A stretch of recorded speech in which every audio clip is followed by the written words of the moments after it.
So, ma'am,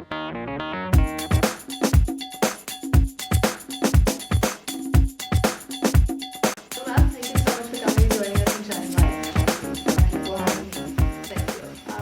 This is an informal setting, so we'll just talk about your life. Let's start with how you were as a kid. Were you a chubby baby? No. Absolutely not. It was never a problem for you while growing up. So tell us about your family. Well, I come from an academic family, and my mother's been teaching organic chemistry for 35 years until last year when she retired. My father makes these,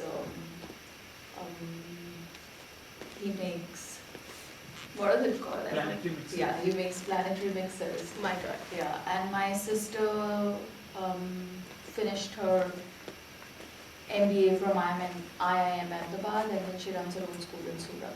Oh wow. So everybody's into education. Everybody is into education in one way or the other. So how did this happen for you? How did you start? I mean, when growing up in school, did you think I'm going to handle nutrition when I grow up? No, but I surely knew that I can't handle anything that's intellectual, that's smart, and that's sharp and brainy, and anything which requires you to articulate a lot. So, yeah, essentially, I was one of those people in the family who would go much more often than everyone else. People had things to say, and I had opinions which were very diverse. So I realized that I really couldn't become a professor or an engineer or a CA or a banker or a teacher. Things which most of the people from my family did. So I was wondering what I could do, maybe a plumber or something. Thank God we skipped that one. Plumber, we would have had to call you for a very different session. No, I would have been a world class plumber. Yeah, no, honestly. That's true. That's true. Seriously, I would have been damn good at it. So what did you study in college? I did my BSc in industrial chemistry because I loved chemistry. Of course, I love chemistry since the time I've been in my mother's womb. So sweet. And I love organic chemistry, so I studied industrial chemistry. And it was one of those courses where the Mumbai University was trying to make students more industry ready. So instead of just being in college for three years, it meant you study 1 year and not everything that you learn is out of textbooks. Right. And then you go to an internship for 1 year, for 1 month, at a place where you would actually work. And then when I was working, I realized that I love what they do in terms of concepts. It was really fascinating. But I really didn't like the work hours and the work culture. Right. And you do something in the quality assurance lab, and the production gives you a hard time. And then you have to be there from 9 to 6, and all of those politics and stuff. I felt really trapped in those kind of settings. So as much as I loved the subject, I knew that I couldn't choose this as a career. And in the meanwhile, I was already making 100 rupees a class, being a aerobics instructor. Are you serious? Yes. So I thought that maybe I should make a career in this, but then there wasn't a proper course to become a fitness professional. Right. And when you come from a family like mine, they don't care about what you do or how much money you make, but they really care about whether or not you're qualified and you have all the education and those kind of things. Thankfully, by the time I finished my BSc and I applied for my master's in organic chemistry, they came up with a course which was called post-graduation in sports science and nutrition, so that kind of saved my life. Where was this? This was in SNLT, not really a place that you would think you would get a course like Course this. like that, Yes. yeah. And surely I didn't have the money to go abroad, so going abroad was out of question. I come from a middle class family. I didn't even know how much education loan cost. But SNLT and IIT ran this course together. So that kind of took it to another level altogether. And then there were internships at Balewadi, Pune, which is where athletes train. And then at Sports Authority of India in Gandhinagar, which is like the headquarters for the West Zone. So that was really good. And from that, it just took off. But you decided to work for yourself rather early, right? And it's not that From day one. There wasn't a place that I could work because under someone, for someone, that didn't cross your mind. You said. No, it never did, because it wasn't even the work that I wanted to do. So maybe you can work with someone or under someone, and I'm sure there are a lot of benefits of doing that. But they should be doing what you would like to do. If you don't like what they're doing, you can't work under or with someone just to make a salary at the end of the month. How is it like? So we'll come back to the business aspect later. But exercise for the rest of us is something we struggle with, right? I mean, we draw plans and it's difficult, and this is what you do as in, I think 24 hours. How Yeah, do but you I do it? don't exercise 24 hours. I tell people to exercise. But you know, this is I mean, you actually seem to enjoy it, right? Yeah, of course. Wow. Yeah, I enjoy it, and people once once you have a structured plan, Mhm. once you figure that exercise is something which is a huge science, and you may be very brilliant at what you do, but you don't really understand too much about exercise, and it's really not about just waking up early in the morning, wearing your shoes, and going out for a run. Or I walk from one class to another. So as long as you understand, that's not what it is. That is my excuse last night. Like I know everyone is like while I was walking, I was sure that everyone had asked me things. But हम लोग बहुत चलते हैं. I mean, I've been gaining weight and I've been walking more than ever. So once you figure that it's not what the tabloids made it out to be, it's not calories in and calories out and some idiotic equations that they attach to it, that's when exercise becomes a joy to pursue, because then it's something which accounts for you as a person, for you, your fitness levels, your aspirations in terms of fitness goals and even otherwise. And then you have a proper plan in place, then your chances of just sticking to that plan are that much higher. It's like finding a man that you want to be with. Wow. Yeah, of course. I mean, if you love someone and if you found someone that you truly love and you feel nurtured with, you stick to him. Otherwise, you let him go. So, Wow, yeah. I've never thought of it that way at all. See, But it's then like that. you probably meet a lot of really fat people. Like all your clients, I'm sure they're like never exercise. They probably ditch all your plans. They fall off the wagon. So don't you want to give them a tight slap the next time you meet them? See, every time that you meet a successful fitness professional, you have to know that a fitness professional gets successful only when she or he has a dedicated set of clientele. So surely I have had clients who are disciplined, who are determined, and who are, who will just stick to their routine once they figure that this is what that they have to do. And well, I'm in a profession where you walk away for someone else's efforts. Yeah. You walk away with all the credit for someone else's efforts, and I think this is probably the only profession. Yeah. Otherwise, Everybody else sort of gets the credit, and here everything goes to you. yeah, it just goes to you, and it's really no effort on my. It's like me sitting somewhere and saying, yeah, but you must work out, and just kind of making a plan. But then there are no points for making a plan because you pretty much get paid to do what you do, right? Right. And a client is not getting paid to really stick or comply to the plan, but they do. So that's the effort. Kudos to them. I walk away with the credit. Wow. So I don't really have anyone who ditches, falls off the bandwagon. Really? No, nothing. I think all of these are, concepts which are so not within the parameter of either kinesiology or biomechanics or exercise or nutrition.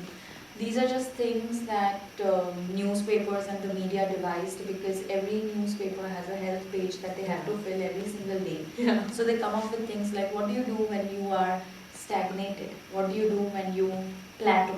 What do you do when you fall off the bandwagon? Yeah. In real life, you have to account for all of these things. Right. And then these don't become judgments on your fitness journey, but these are just a part of the learning curve.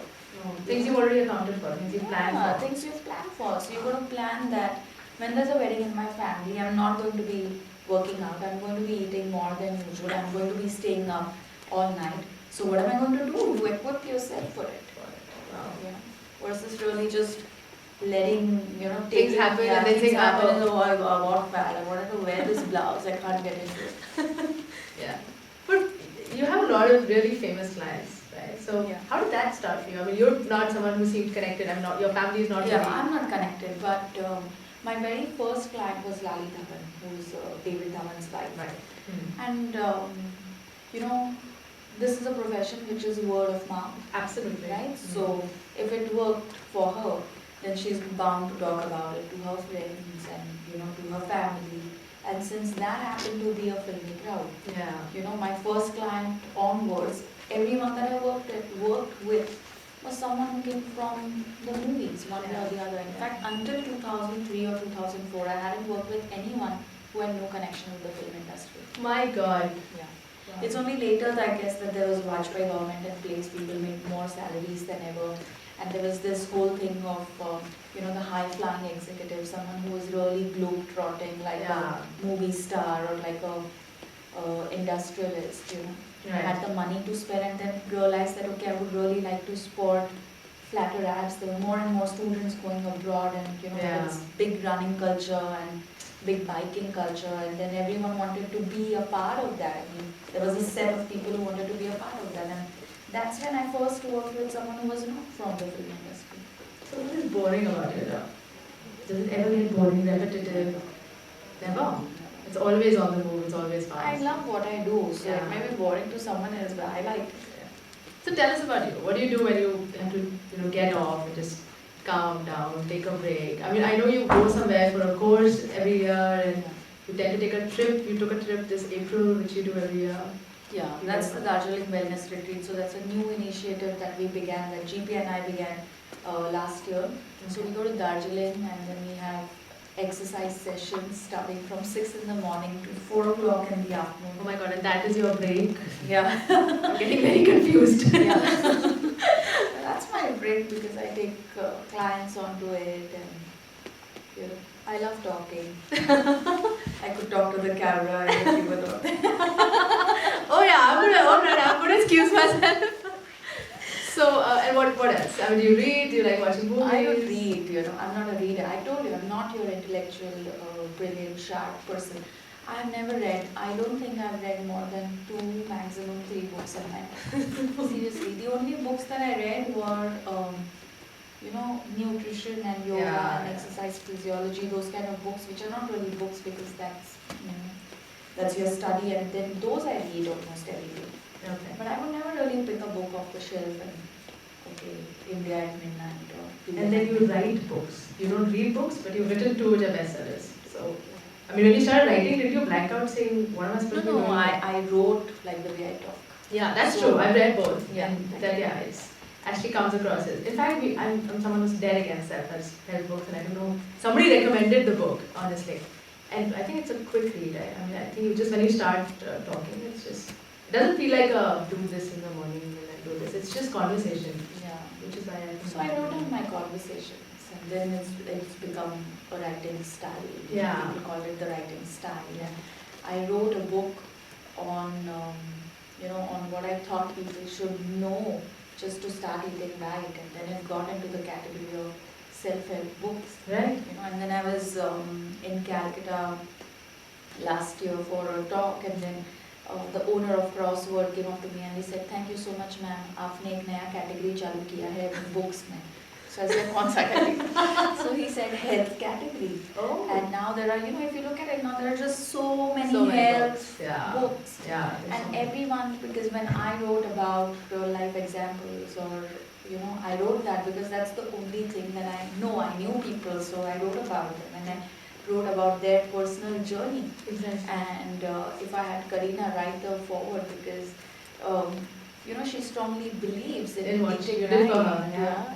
No, she believes in eating right. Oh, she believes in eating right, is it? Yes, of course. And she also believes that she's such a star that I surely can't do anything without her.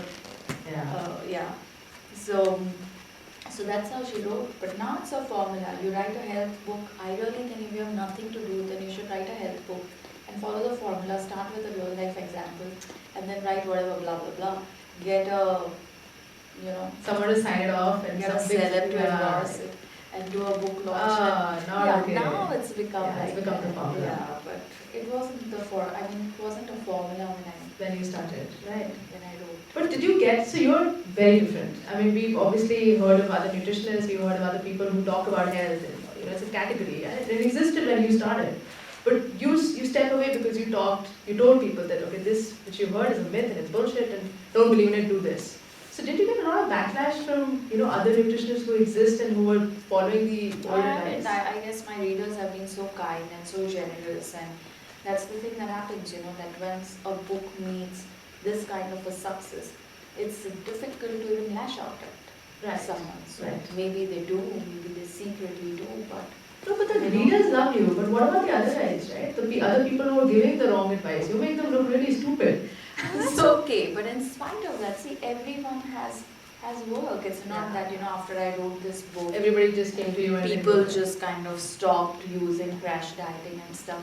The Yeah. lure of crash dieting is really, really big, and people desperately want to lose weight for various reasons. One of them is that they so badly want to be accepted and so badly want to be loved. Right. And when you are feeling like that, you're probably not thinking, let me just eat right, let me just work out. But that's a long-term solution. No, it takes time. Eating right takes time to revert. It doesn't. It doesn't. It doesn't. Wow. It's just as effective as not eating in terms of losing weight, Yeah. but it's like 1,000 times better because there are no side effects. You're never going to feel bad about yourself. You're never going to be as a 40-year-old thinking my teenage daughter shouldn't do what I did. Yeah. You would feel Yeah. that yes, she should do exactly what I did. So that's what happens with eating right, and it's another high altogether. People who eat right love to eat right. Right. Because It becomes they're- a habit. Yeah, Right. it becomes a habit. But having said that, you're always going to have all kinds of people offering all kinds of weight loss Advice. Yeah.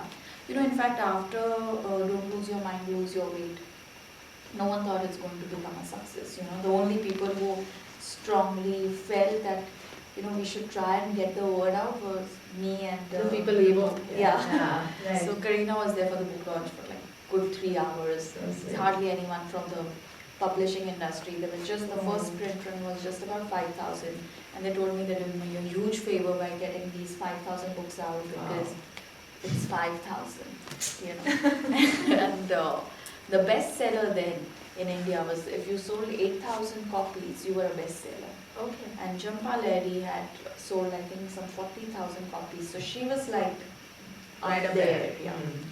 And then this book now has sold like close to 3 lakh Yeah. plus copies. But it sold a lot of copies even, within the first 3-4 months. They went into print runs after print runs, and I think they had sold some 25,000 copies or whatever. And I was thinking, oh, this is great and huge, and I'm really this well-known person now that so many copies have been sold. Yes. And then I got a call from a big, food industry giant, and he said, the person said that, look, we want you to endorse our fiber-rich biscuits. Oh. And, Yeah. because you're so popular and people believe everything that you say, and your book has been such a success, and blah, blah, blah. And I felt really offended because I have this full Ghati Maharashtrian pride, and I'm like, listen, did you read my book? My book trashes fiber-rich biscuits. Right. So he's like, look, you need a reality check. I read your book, but how many people do you think will read your book? Even if a lot of people read your book, 10 lakh people will read your book. How many people are going to eat the fiber-rich biscuits? So we are way bigger than you, My and God. you are the one who will be gaining so much more by endorsing this Right. biscuit. We're just being kind, we are asking you, we'll just get someone else. Shit. Yes. How do you react to that? Nothing. I felt that it's true, that he That's spoke the truth. Yeah. It's he wasn't. It was a business proposition, Yeah. clearly. He wasn't lying, and it's a Yeah. fact that many more people will eat the fiber-rich biscuit as compared to the number of people who would ever read the book. That's true. But then you did endorse it, I think. No, I didn't. Of course. Yeah, because biscuits is like the first thing on that list you say do not eat on that book, right? But it must be difficult. I mean, I know sitting here we can be idealistic for you, but you were in that situation. This is your. Why is it difficult? I mean, doing what you believe in is the easiest thing that you could ever do. Okay. And do you get, I mean, there are enough food companies making all the crap that you Yeah, but no, basically. but then no one gives me a reality check because now I'm aware of the reality. Right. I know what I'm saying no to. I don't talk to them like, listen, if you want me, come up with something which is. Yeah, right. You made up your mind. You made the choice. Yeah, right. So, I get a whole lot of endorsement offers. I haven't yet endorsed anything. Yeah, I know. So, is dealing with fame, I mean, it doesn't seem to have changed you at all, honestly, not that I knew you before, but, you seem extremely grounded. It doesn't, you're working with Bollywood stars, books that are bestsellers, you've got gyms, I mean, I don't know what is a better definition of you were right. So it doesn't feel like, wow, I rock, or, those feelings of grandeur never enter. They should, right? No, it's like, see, being famous or successful or whatever is what people make you out to be. I guess as long as my work is good, I feel good about it. I don't really, Focus too much on the success. I mean, I don't even think of it as success or as failure or as anything, because these are the byproducts or consequences of what you do. It doesn't have anything to do with who you are or what you do. It is, I mean, there is nothing that I could have done to ensure that my book reaches these many people or that these many people buy these many copies. You just wrote the book. Yeah, I just wrote the book. I wrote it straight from my heart, and that's exactly, I guess, what all of us is Liking about the book, exactly. I guess what all of us are entitled to. So you can always put in a lot of effort and do the best. Mm-hmm. And then you have to wait and watch, Some of your best efforts get acknowledged and applauded, and some of your best efforts don't get acknowledged and applauded, and you have to take both. So what else? So now, I mean, books have been written. Are you writing another one?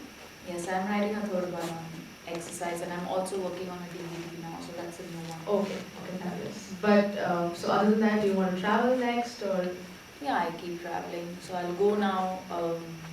Now that Olympics are over, we'll have like this big study on who did what and who used what kind of food and what kind of exercise and what kind of routines to help them break records, or what is it that some athlete did because of which he came third versus second. Wow. So I'm going for. So I like to go for those kind of things. Then I trek often with GP to connect with Himalayan, and I wrote. I never feel like taking a break. That's the thing. Wow, I think it's all the exercise that gives you all the energy. We're all sleep deprived all the time and tired after about 4 hours of classes. Maybe you're doing boring classes. Oh, Seriously. Yeah. No, but then it's management, so I'm beyond a point, I guess. Beyond a point, you should tell your lecturers or faculty. Oh, you're meeting some of them today. They're already sitting in the front row looking for nutrition advice.